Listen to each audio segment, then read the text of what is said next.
Come sit up nice and tall, find a comfortable seat. Match the inhale to the exhale.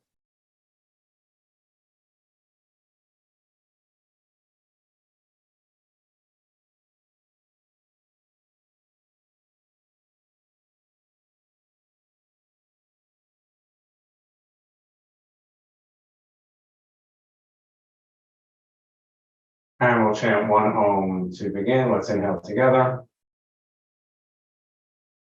Om.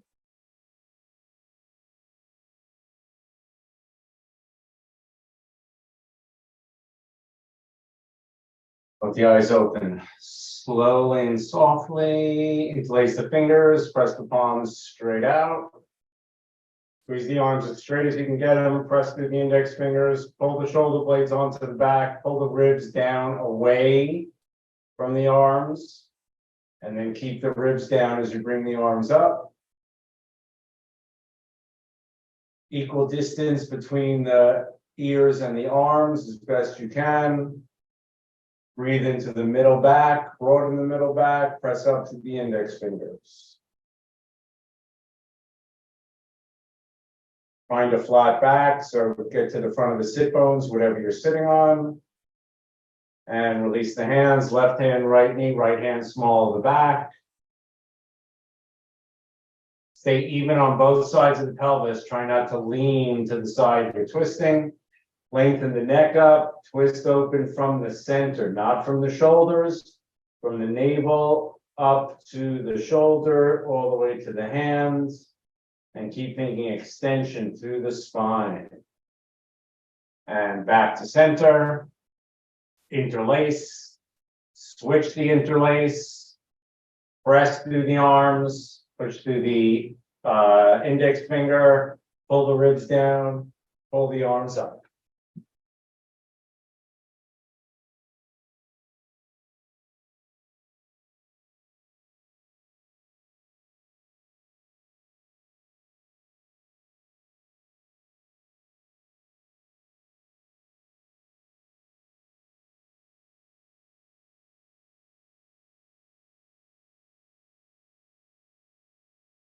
And release. Right hand, left knee. Left hand, small of the back, or wherever you did on the first side. Even on the pelvis, lengthen the neck up, twist open.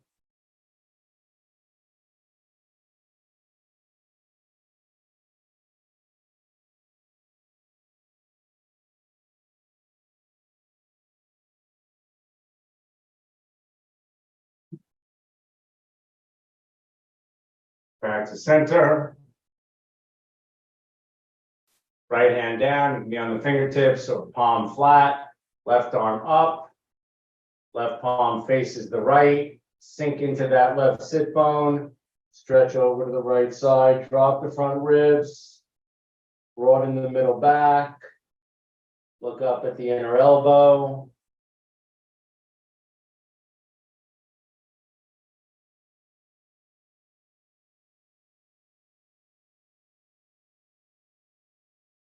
And come on up and switch. Left hand down, right arm up, right palm faces the left, Sink into that right sit bone.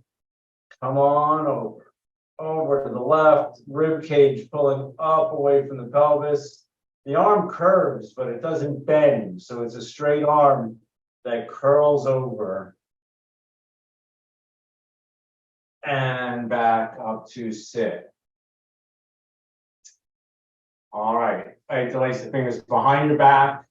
3 choices of interlace. If you can, palms touch. If not, palms apart. If not, fingertips touch, and you can even have a belt. And then first try to straighten the arms. Then pull the ribs down and the arms up. Lengthen the back of the neck up. So you don't want to bend the head forward if you can help it. You're keeping the spine exactly where it began. And then if you want to round over and bend forward a little bit, do so, but keep thinking I'm picking my arms up. And release. So you can stay here, or you can come onto hands and knees. You can do whatever you want, but we're going to put the right hand down to start. we're gonna end up on hands and knees, but you can be sitting for this. Right hand down. And then with 4 fingers of the left hand, or 3 fingers, depending upon how long your fingers are, press the palm into the floor, inner hand down, and lift the pinky up. But I'm really particular about having a straight arm. I mean, a straight pinky. So you're not you're not bending the pinky. You want the pinky straight. And you want to keep that inner hand down and the 4 fingers down really specifically. Inner hand, fingers around the pinky so the pinky lifts up as a straight digit. Press the rest of the hand down as you lift the pinky up. How far can you lift the pinky up comfortably?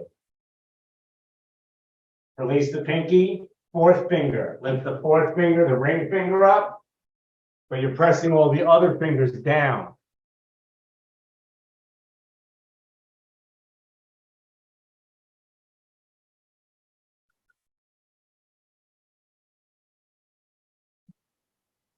Again, you're trying to keep that 4th finger straight.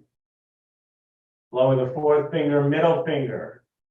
So the rest of the hand stays down, not spread too wide.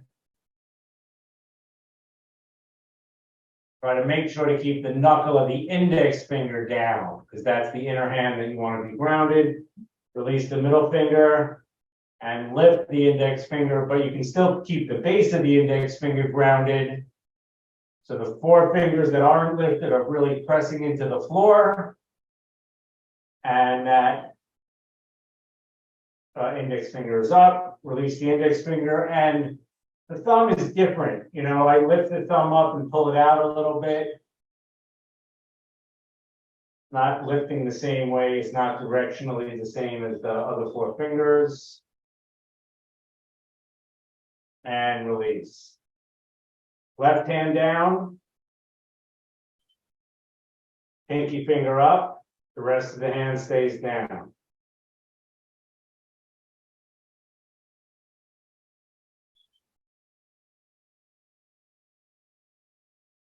So there are 2 actions. There's the lift of the pinky and the pressing down of the rest of the hand. Pinky finger down, ring finger up. Pinky finger down, ring finger up.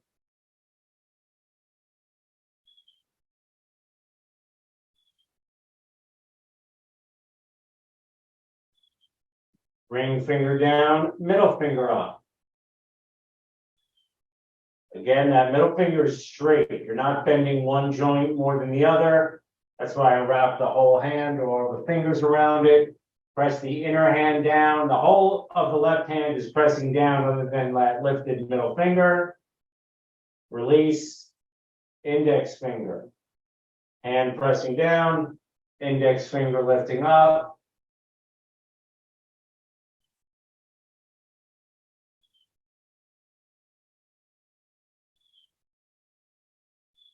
And release and move the thumb.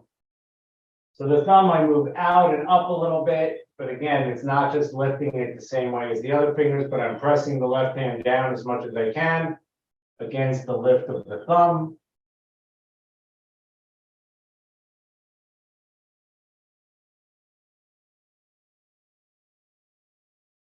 Index finger grounding down. And release. Just take a look at your hands. We're going to stick with hands, elbows, shoulders, and stuff like that.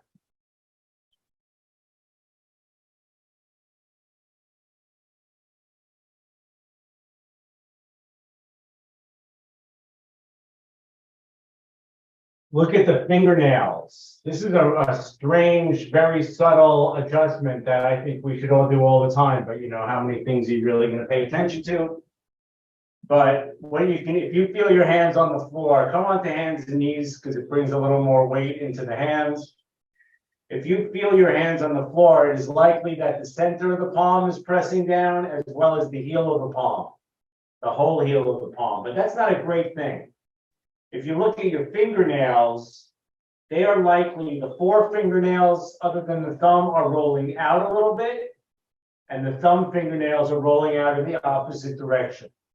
So this is an exercise that you can do, but it's an awareness as much as anything else.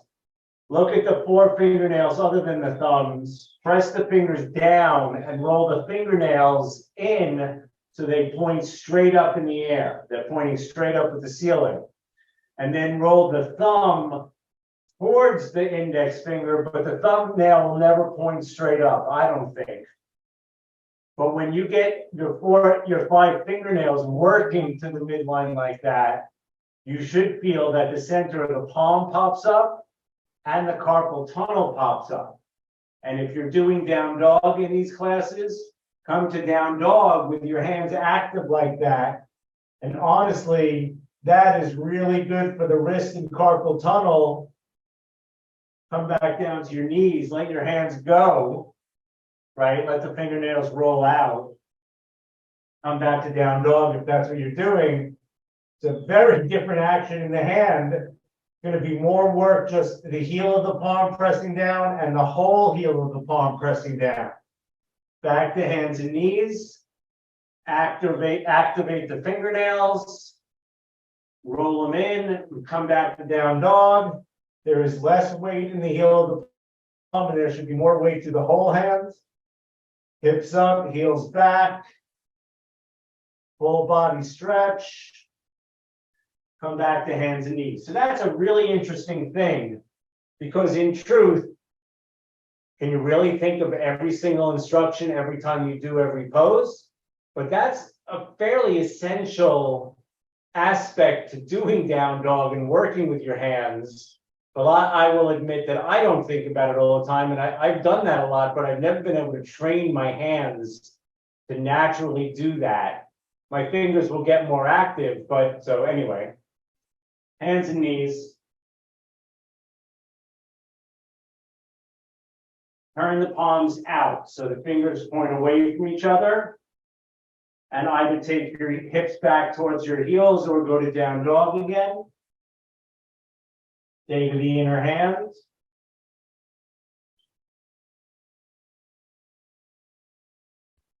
Back to hands and knees.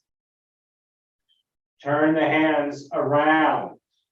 Fingertips, you're turning the hands to the outside, middle finger pointing at the knee. And here's the thing, that's a sign of hypermobility. That's not a great thing to be able to do, even though I really value how loose and open I am.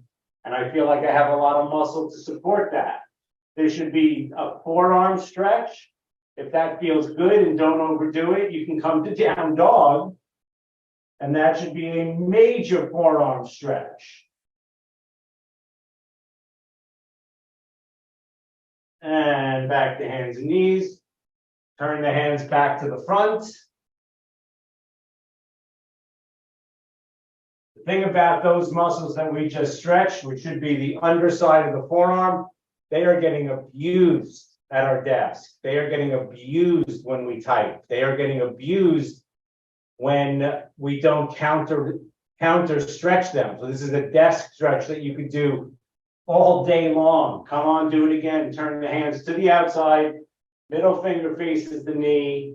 Feel that forearm stretch. If it feels okay, tuck the toes, lift up, down dog, but don't overdo that.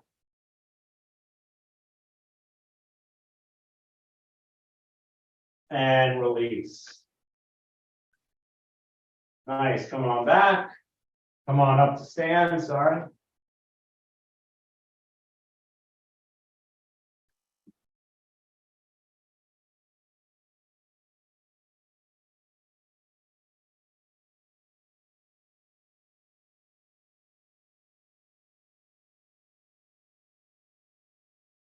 Sticking with this theme, we're going to keep shoulders, elbows, forearms.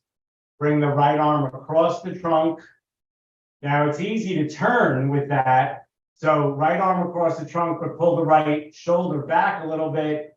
Hook the right arm in the left elbow. Thighs back, ribs down, feet as close as comfortable. And then pull that right arm towards your chest, but not turning the trunk. So you can actively pull the right shoulder on the back, pull the right arm across the chest, and that should be a deltoid stretch. I try to have the arm up at the height of the shoulder, but it's fine if it's not. When I say deltoid, it's the upper shoulder, rounding the shoulder. And release. Left arm crosses the chest. Pull the left shoulder back, pull the shoulder blade onto the back, hooking the left arm in the crook of the right elbow. And use that pull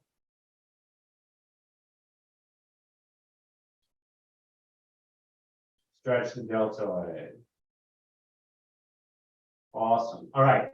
So that sets us up for the next pose, which is benign for some people, really a lot for others. It is a forearm stretch that's not always easy to find. You're going to bring the left arm behind your back and turn the left palm to face the ceiling, and the left arm is straight, right? Left arm behind the back, left palm face the ceiling. Bring the right hand behind your back and under the left hand. So you're gripping the right hand with the left hand, and then ribs down, spine long, externally rotate the inner elbow. So you're trying to turn the inner elbow, it's externally rotate the arm and the elbow, try to turn that left inner elbow to the front of the body. So this might be easy for you, it might be benign. This is another computer thing, and this is a forearm thing. This is the capsule where you get golfer's elbow or tennis elbow.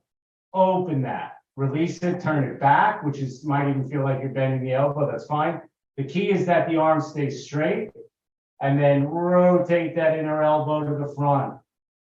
Maybe you feel nothing on one side and a lot on the other side. Maybe you feel nothing on both sides. And release. Right arm down. Stretch the right arm. So the right arm, you're trying to get it straight. Turn the right palm to face the ceiling. Take the right hand in the left hand, right palm in the left hand. Thighs back, ribs down, and externally rotate the inner right elbow. So I'm a lefty. I had tennis elbow on my left arm well over a year ago, probably 2 at this point. For me to do this on the right arm is completely benign. It just goes weep, right? It just turns right in. On the left side, not so much, not by a long shot. I have to work it, and I can still feel tension there. And release. First side again. Left arm straight, left hand bends up to the ceiling. Take the left hand in the right hand, and turn that left inner elbow forward. Left inner elbow forward.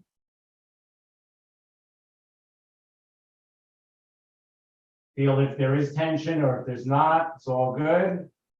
And release, second side. Right arm straight behind the back, right palm faces up. Turn that right inner elbow open.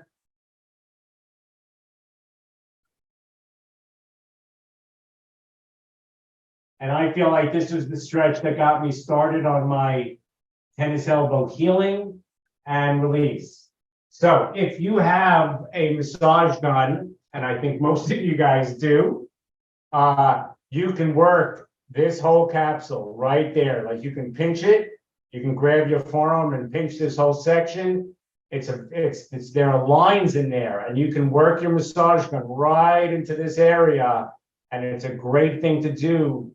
You know, especially if you're in a acute situation, you can do that daily, and there's really only upsides to it. All right, pec minor stretch. We're going to find a wall, bring the right arm against the wall, palm faces the wall. Thighs back, ribs down, head back as best you can. Turn the feet into the middle of the room. This is a chest stretch, not an arm stretch. Nothing wrong if it's in your arm, just bend the elbow a little and it'll come into the chest. It's a big, broad stretch of the chest to begin with. Pectoralis major, thighs back. You know, it's really easy to shove those thighs forward and crank the trunk into the middle and really feel like you can open up pectoralis major. So it's not that this should be nothing, but it should be nothing compared to the second stretch, which is turn the feet back, Turn the right palm faces up. Ideally, it's flush to the ceiling and the thumb is pointing right into the middle of the room. Turn the feet back to the middle. That's relative, right? Thighs back, ribs down, and then turn the trunk into the center. No arm, just chest, which might mean you can keep the arm straight, but it might mean you can't. This should be a much different stretch, short, sharp stretch, pectoralis minor. Your rounded shoulders. If you feel your shoulders round forward, this is the muscle that is pulling them forward. Twist that, fire that up. Oh, I love that stretch. And release. Feel the shoulder, right? Feel the chest. Feel how you react to that. So pectoralis minor is this muscle that goes from the shoulder to the rib cage, the arm to the rib cage, and it is supposed to be counteracted by a muscle, the lower trapezius at the back of the left shoulder blade. It's supposed to pull down, but when the pectoralis is tight, when the minor is tight, it doesn't let the lower trapezius do anything. Second side. So I'm trying to get my left wrist to the height of my shoulder. Some people easier said than done. Thighs back, ribs down. Turn the feet in. Twist open. Thighs back. Neck long. Broad upper chest stretch. Bend the elbow if you need to get it out of the arm. If it's in the arm, it's giving you information that over time you'd like to be able to do this without it being in the arm, with the arm straight. But here it's a pec major stretch, big broad muscle. Pec major and minor, they have two different directions, pectoralis, different directions, and they're supposed to glide over one another. They're very often stuck together, and in getting stuck together, neither of them do what they're supposed to do best. Back to the center, turn the left palm to face up. How straight you can get the left arm, how flush you can get the hand to the ceiling. It's all relative. Turn the feet in, thighs back, ribs down, crank open, twist open. Upper chest, neck long.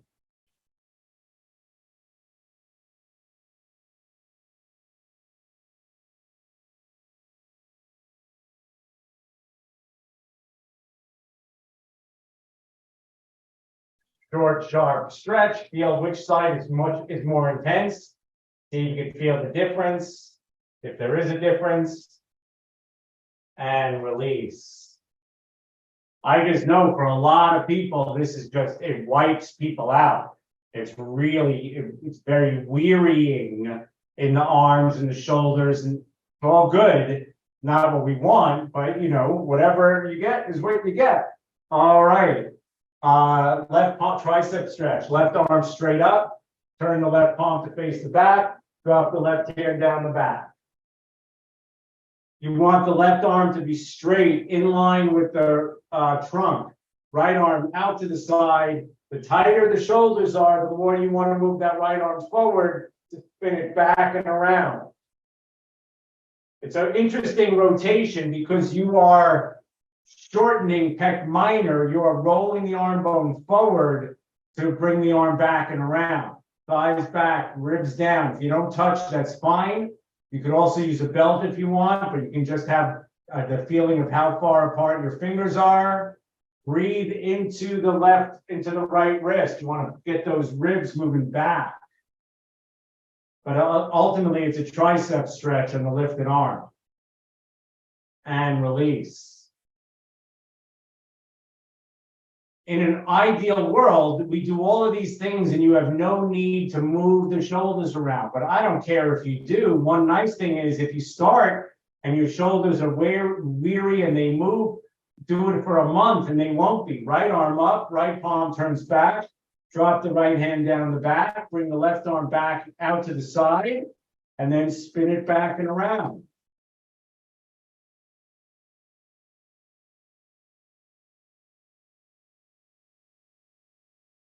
Trying to get that right elbow to point straight up, right in line with the trunk. You know, if you're too loose, like me, you can bring that arm behind the head, which I did for years. And then you're actually going in a way where you don't work the tricep the way we want to.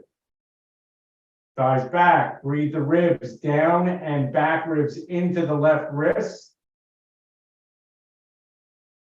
And release. Side body stretch, arms up. Take the right wrist with the left hand. Thighs back, ribs down. Side stretch to the left. Be willing to round forward a little bit so you're really in the side body. You're stretching the side. If you have a seam in your shirt, that's where the stretch is, right in the center, where the front and back panel of the shirt meet. You can look up at the inner elbow if you want. Come on up. Switch. Take the left wrist with the right hand. Thighs back. Side stretch right.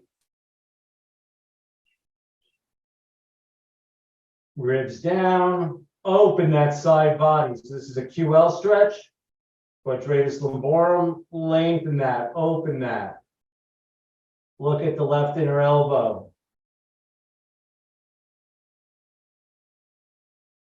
And come on up.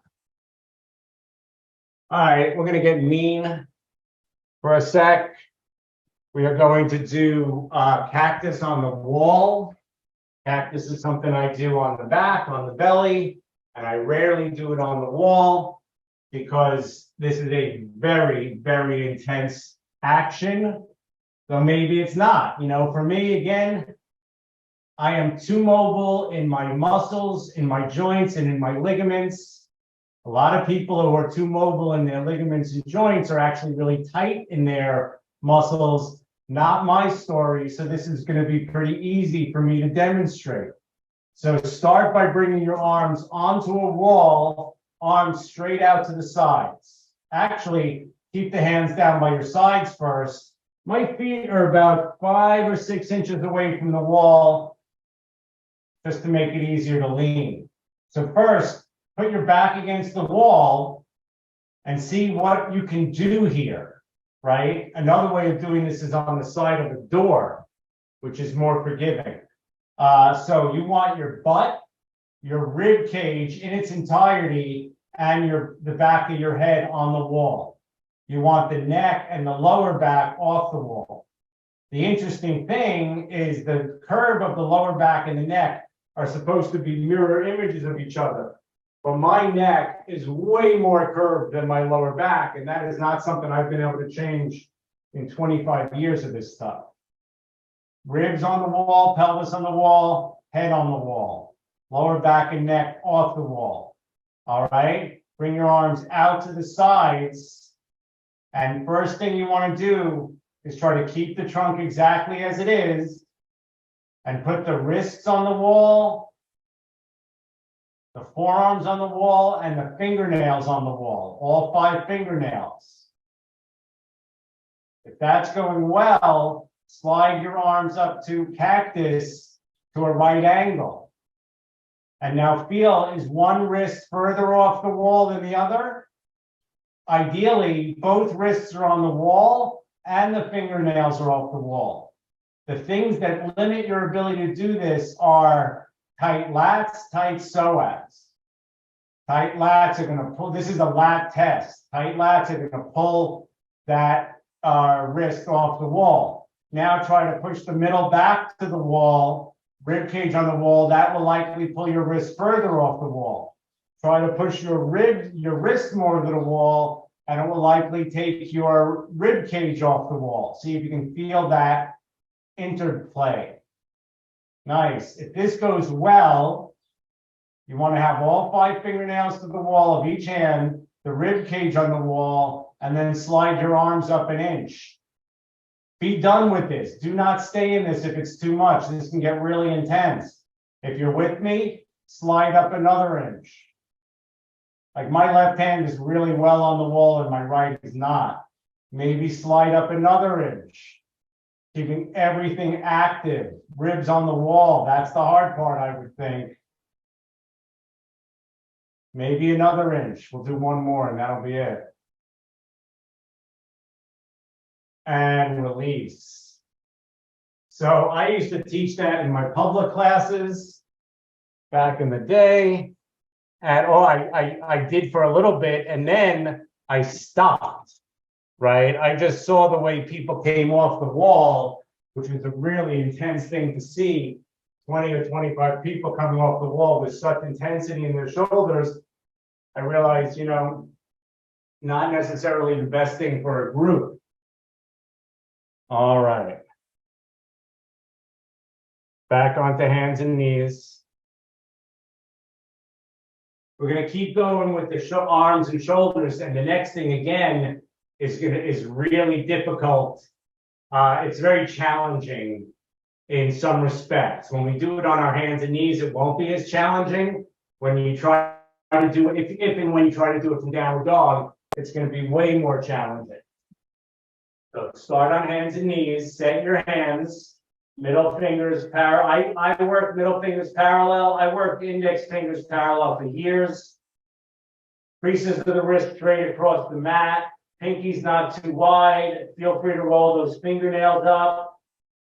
And now slowly lower your right elbow to the floor, elbow in line with the wrist. And then just as slowly lift that elbow back up straight. Look at the left. Lower the left elbow in line with the wrist. Slowly lift that back up. So again, I want you to see if you get that there is a rotation. You kind of have to turn in, get that inner elbow to point a little more up. Now, push the index fingers down. Try to keep the index finger down as you roll that elbow in and down on the right side. And back up.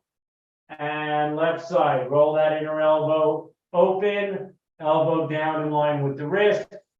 Inner hand down. Come on, back up. Okay? That should have been pretty doable. Now, both elbows at the same time. Both elbows down. So I think you have to draw them in, like towards each other, and then press the index finger down to bring both elbows straight up. And the inner elbow is facing like 3/4 forward. Maybe you stick with that. But if you can, you're going to try to do this from down dog. We'll do it one arm at a time, and it is a whole lot different. Walk your hands forward or your legs back. Come to downward facing dog. Find your down dog. Slow and steady. Right elbow down in line with the right wrist. Find the inner hand. Right elbow back up. Left elbow down in line with the left wrist. And I pull the elbow into the middle to come back up. First side again. Right elbow down, rolls in, and keep it rolling in to come back up. Left elbow, roll it in and down. And come on back up. Come on to hands and knees for a break.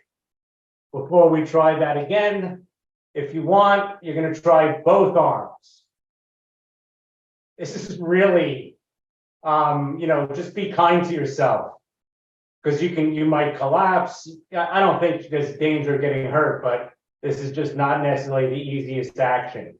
And what is not easy about it is, it's a weird thing, but it gets back to that first muscle pectoral that I mentioned, the trapezius, right? It's amongst the muscles here, your lats, but muscles that keep the shoulder blades glued to the back allow this action to happen more easily.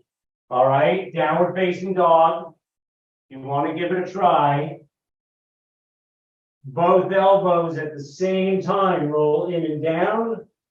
And then inner hand, both elbows come up. So you might come up one at a time. That's fine. Try to do it at the same time. Elbows in and down.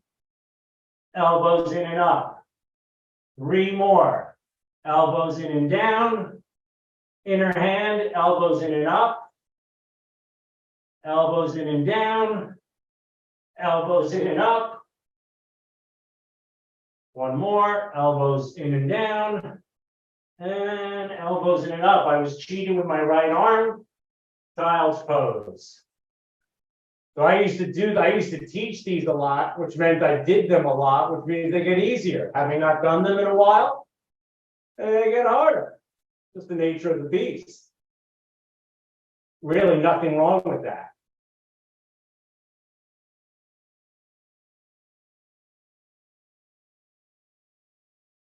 All right, come on back up to stand.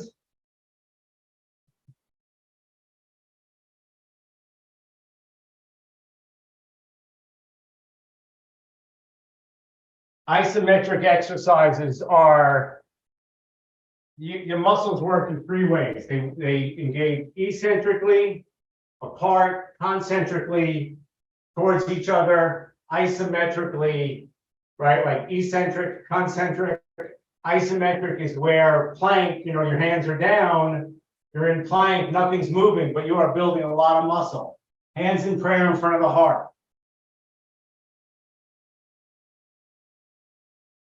Press the hands together, but at the same time, imagine you're trying to pull the hands apart. Hands together and apart at the same time. It's isometric either way you do it, but I like the image of trying to pull them apart. Shoulders on the back, chest open. And release. All right. If you want to make the next thing really easier, you're going to grab a block or two blocks, or a book or two books.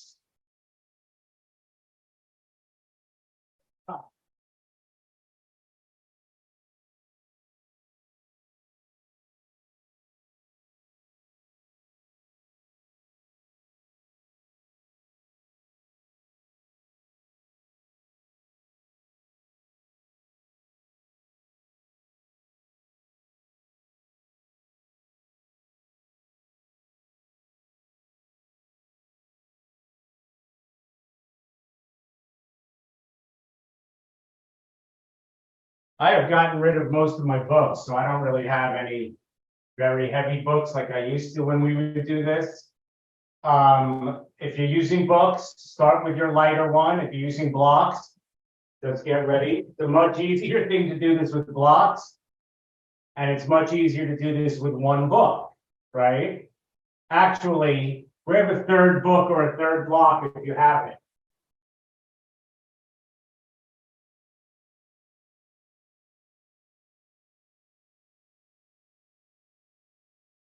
I'm just going to say it is too easy to do with just one.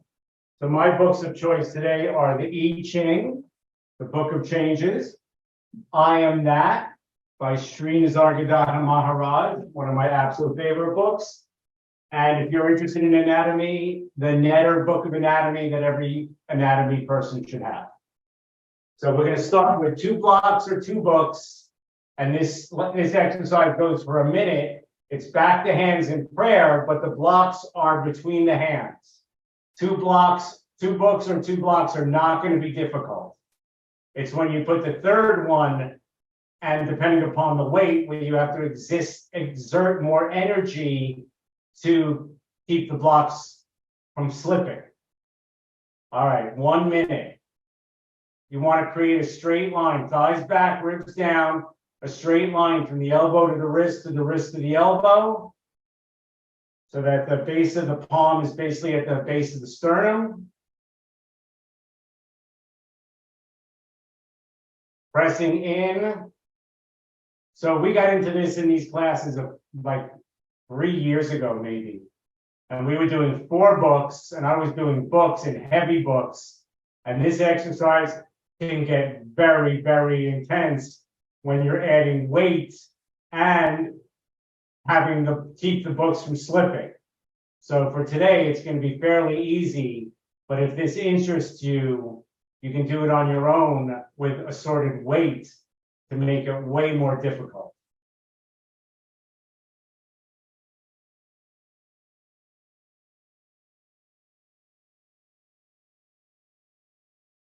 Time makes everything more difficult just by the nature of it. All right. Now grab your third block or second block or book or what have you. So for me to add the netter, it's going to make this a lot heavier. We'll start in 15 seconds, so it makes my timing easier. And when you add a third thing, it's going to be more work to keep it all up. And let's do it. Press everything together. Wrists at the height of the elbows. Thighs back, ribs down, back and the neck long. So, 1 minute is arbitrary, but it's a good number.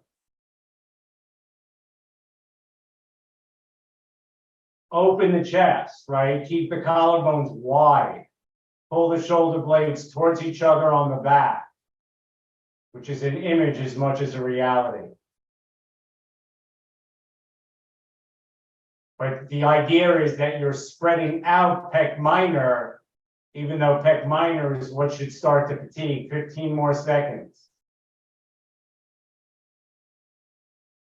We haven't done this in a really long time. I love this exercise. I even think I invented it.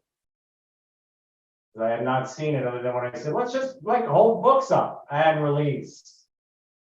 But maybe that's giving myself too much credit. All right, so now we're going to go in the opposite direction to the best of our ability. And that is to bring one hand behind the back and bring the other hand behind the back as well to try to bring your hands together in prayer. So my Facebook page got hacked. So I have a new Facebook page, Core Walking Program. And if you would do me a favor, go there and like it, because that would be helpful. It's unbelievable that it got hacked, which is really not good for me. But in response, I've been writing new blog posts that I haven't really been writing in a while. Bring the right hand behind the back as best you can and see if you bring the left hand behind the back into prayer. And then bring the hands together in prayer behind the back. And then try to breathe the ribs down. So yesterday I wrote a blog post. It's the top blog post on the blog on the website about hypermobility. And I went to my Wikipedia, my Wikimedia page to look for pictures about hypermobility. And this came up, hands behind the back in prayer as a sign of hypermobility, which I had never really thought about. I never considered that as a symptom of hypermobility. And release. Where do you, if you're able to do that, if you're not able to do that, take the wrists, take the elbows, whatever you want. But where do you feel that when you get there? So now we're going to finish this whole series and then do a bridge to finish. We're going to finish this series with hands behind the back in prayer and a forward bend. And when you do the forward bend with the hands back behind the back in prayer, they want to pull apart. And pec minor wants to shorten. It's really interesting.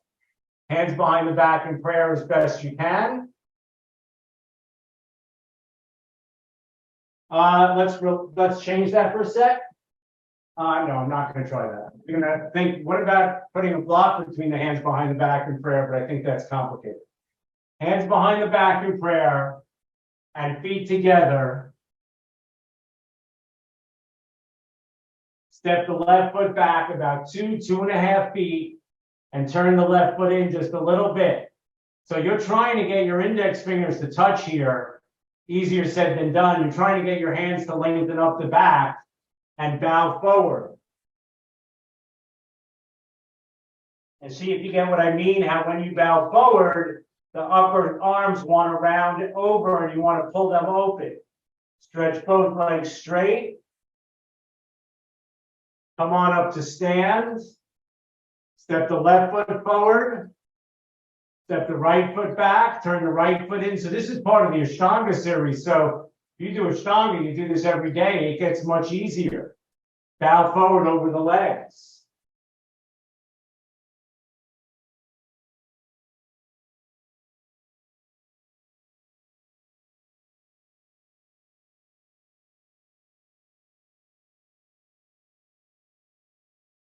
And come on up. Step the right foot to meet the left. And nice and easy, bring the hands back in prayer in front of the heart. Try not to shake them out. Try not to move them. Where do you feel that? For me, it's all outer wrist. It's the base of the forearm and wrist. Maybe it's different for you. All right. We're going to just finish up with a bridge or two. Come to lay flat on your back. We have a block. We can have two blocks. One for the feet, one for the inner thighs.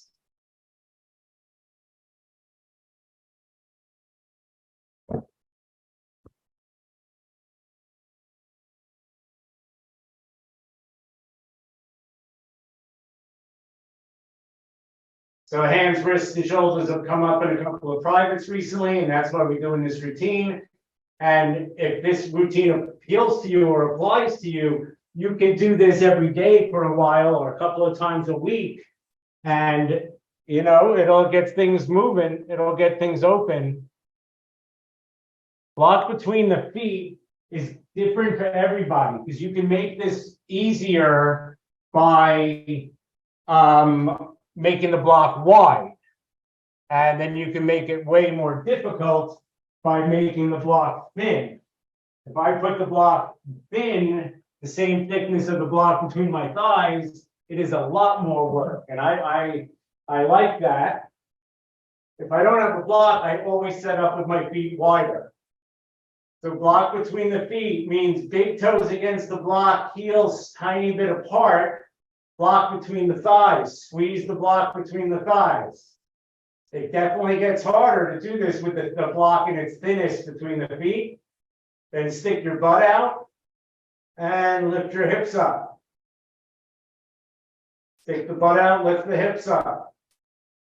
Now, when you come up, you want to feel, am I externally rotating my legs and my thighs? And you can kind of feel that through the block. You want to roll your inner thighs into the block and down towards the floor. You do not want to grip your butt, though it's working. You do not want to crunch your SI joint. That's essential. So big toes grounded, inner thighs grounded, and rolling down. You don't have to worry. We're going to do this again. You don't have to worry how much you're getting your hips up the first time, but I'll show you a way to get the hips up higher the second time. Easy breath.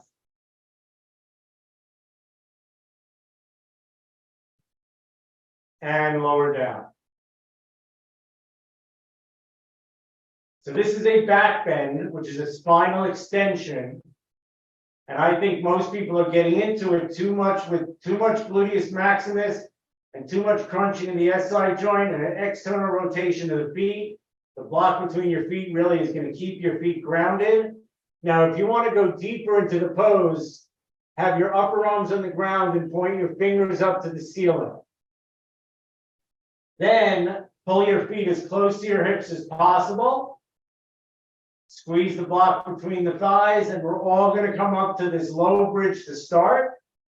And then it's counterintuitive, but I want you to lower the bridge by rolling into the inner thighs and deepening the groins with the big toes down. Now, if you want to go higher, you are going to press the big toes down, squeeze the inner thighs, and press the elbows down. And with the elbows pressing down, you want to use that to roll the upper back up, to lift the chest up. But you have to figure out how to do that without gripping your butt, without using gluteus maximus to do it, without jamming into your hip flexors. That's groins deep. Keeps the hip flexors open. We're going to stay another 30 seconds. You can even move the shoulder blades towards each other on the back, but the game is to keep the big toes grounding down, the elbows pushing down, and the block against the inner thighs against the block, and make sure you are not crunching your SI joint.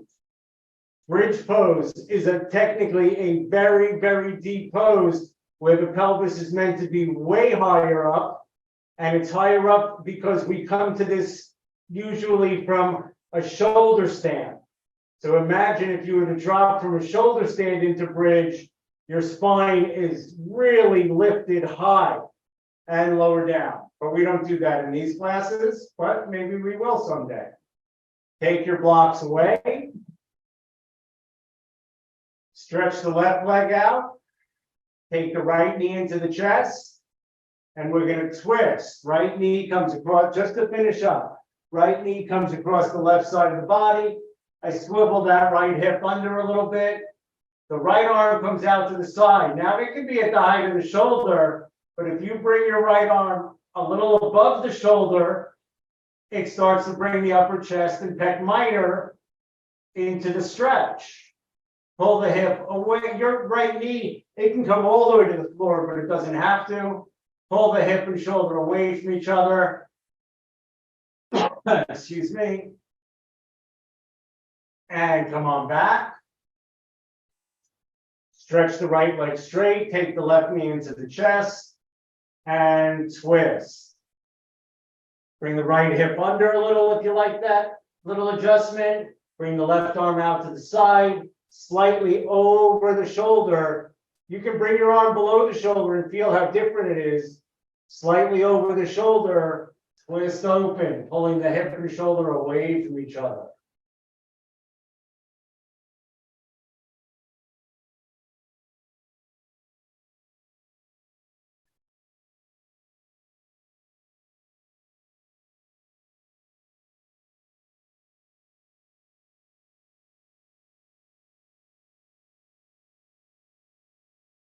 And come on back. Shavasana. Stretch your legs out. Let the feet open out. Bring the hands by your sides, palms face up. Let everything release and relax.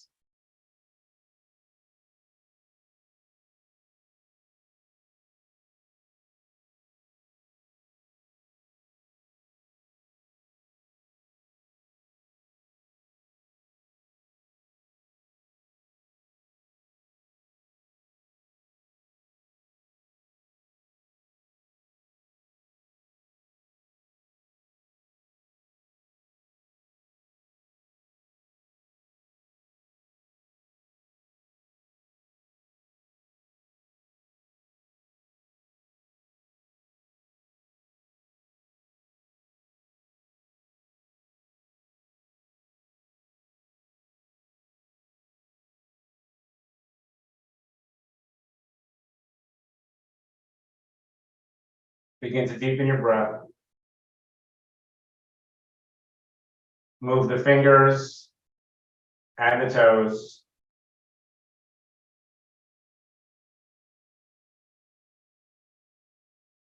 Allow your head to move softly from side to side. Bend the knees. Roll to your left side. And when you're ready, come and make your way up to sit in a comfortable position.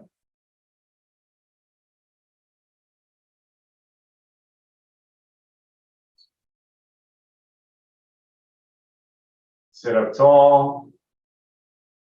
Breathe easy.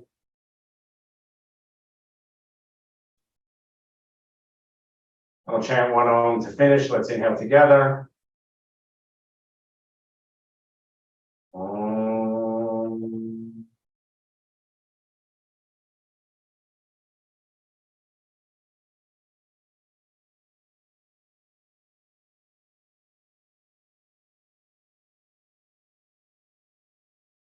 Let the eyes open softly. Thank you so much as always. Thanks for your effort. See you Thursday, maybe. Saturday, we have a workshop, hip opening, which is a lot of hip opening, needless to say.